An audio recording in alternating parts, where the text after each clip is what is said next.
हरि ओम। इदं राष्ट्राय इदं नमः।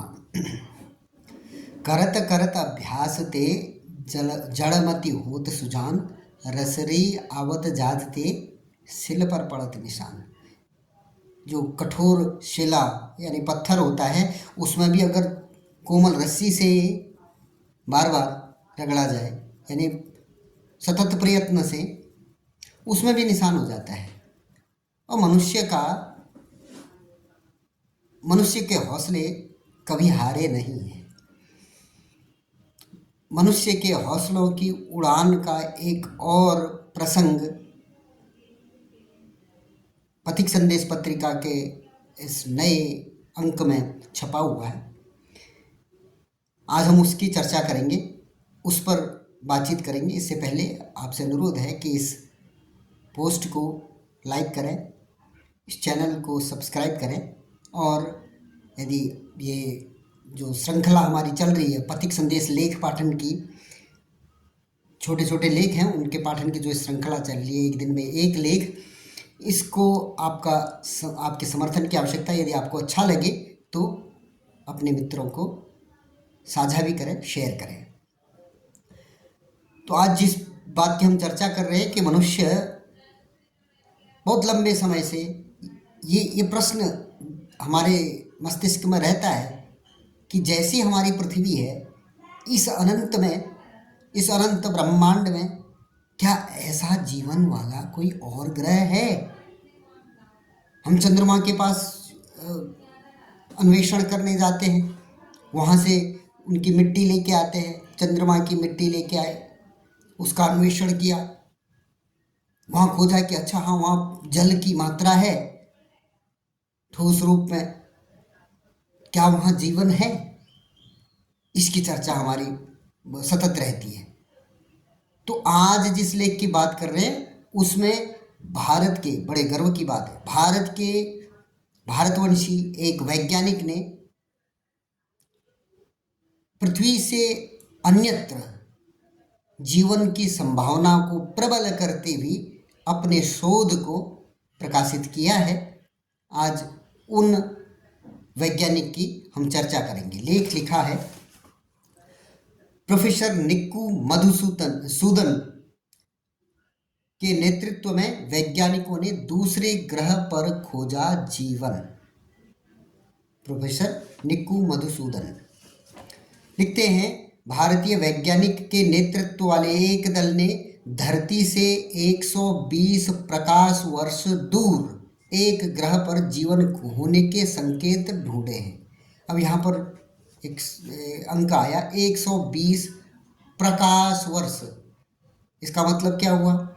इसका अर्थ है कि प्रकाश जिसकी गति 3 लाख किलोमीटर पर सेकंड के आसपास रहती है, उससे ज़्यादा ही होती है, उस गति से जब प्रकाश चलते चलते हमारे पृथ्वी पर चलते चलते 1 साल होंगे, तब वो पृथ्वी पर उसकी प्रकाश की किरण पड़ेगी। यानी कोई ऐसा खद्योग है, कोई तारा है, सितारा, उसकी अगर हम कोई रोशनी देखते हैं कि वो चमक रहा है, यानी अगर वो 1 प्रकाश वर्ष दूर है, तो वो 1 वर्ष पहले उस तारे से निकली होगी, अभी हमारे तक पहुंची है। तो ऐसे 120 प्रकाश वर्ष दूर, ये दूरी का मापन है। 1 वर्ष में प्रकाश कितनी दूर पहुंच सकता है, उस दूरी को 1 प्रकाश वर्ष बोलते हैं। ऐसे 120 प्रकाश वर्ष, 120 वर्षों में प्रकाश जितनी दूर तक पहुंच सकता है उतनी स्पीड के साथ, उतनी दूर पर वो एक ग्रह है, हमसे उतनी दूरी पर है, वहाँ पर जीवन ढूंढा है। तो लिखते हैं, यह ग्रह हमारी सौर प्रणाली से बाहर है। सौर प्रणाली तो हमारी फिर भी काफ़ी नज़दीक है। उसमें जैसे सूर्य से पृथ्वी पर प्रकाश को पहुंचने में 8 मिनट के आसपास लगते हैं। तो नज़दीकी है, तो 120 प्रकाश वर्ष दूर की बात कर रहे हैं। यह हमारे सौर वर्ष से की प्रणाली से जो सिस्टम है, सोलर सिस्टम है, उससे दूर है। ब्रिटेन में कैम्ब्रिज विश्वविद्यालय के खगोल विज्ञान के प्रोफेसर निक्कू मधुसूदन ने कमाल कर दिया है। उन्होंने जीवन के संकेतों को शानदार और रोमांचक बताया है। प्रोफेसर मधुसूदन की टीम ने अगली पीढ़ी के जेम्स वेब स्पेस टेलीस्कोप के डेटा का इस्तेमाल करते हुए एक्सोप्लैनेट के 218b के वातावरण में डाइमिथाइल सल्फाइड और डाइमिथाइल डाइसल्फाइड के केमिकल फिंगरप्रिंट के निशान ढूंढे हैं। एक्सोप्लैनेट उसे कहा जाता है जो हमारे सौर प्रणाली से बाहर है, जिसमें हम सौर प्रणाली के हम लोग ग्रह गिनते हैं ना, जो सूर्य और उसके सारे उसके चारों तरफ चक्कर लगाने वाले ग्रहों या उन ग्रहों के चारों तरफ चक्कर लगाने वाले उपग्रहों को सौरमंडल बोला जाता है। वो सूर्य का मंडल है। तो सूर्य के मंडल के बाहर वालों को अंग्रेजी में भाषा में उनको शब्द दिया गया है, उसको एक्सोप्लैनेट कहा जाता है। तो एक्सोप्लैनेट के 218b के 218b के अंग्रेजी वाला अक्षर के 218b हमारी धरती से 8.6 गुना बड़ा है। ये जो प्लेनेट है इतना बड़ा है, 8.5 गुना बड़ा है। डाइमिथाइल सल्फाइड और डाइमिथाइल डाइसल्फाइड एक ही रासायनिक परिवार के अणु हैं और दोनों के आधार पर माना जाता है कि वहाँ जैविक गतिविधियाँ हो रही हैं। इसके आधार पर वैज्ञानिक यह पता लगाते हैं कि क्या वहाँ पहले या इस समय जीवन है। डॉक्टर मधुसूदन ने अपनी स्नातक की पढ़ाई भारतीय प्रौद्योगिकी संस्थान IIT वाराणसी से इंजीनियरिंग में पूरी की।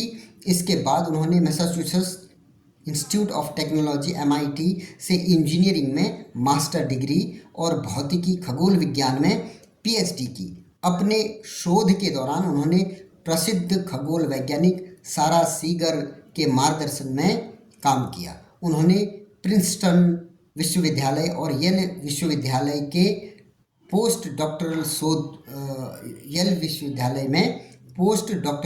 शोध किया।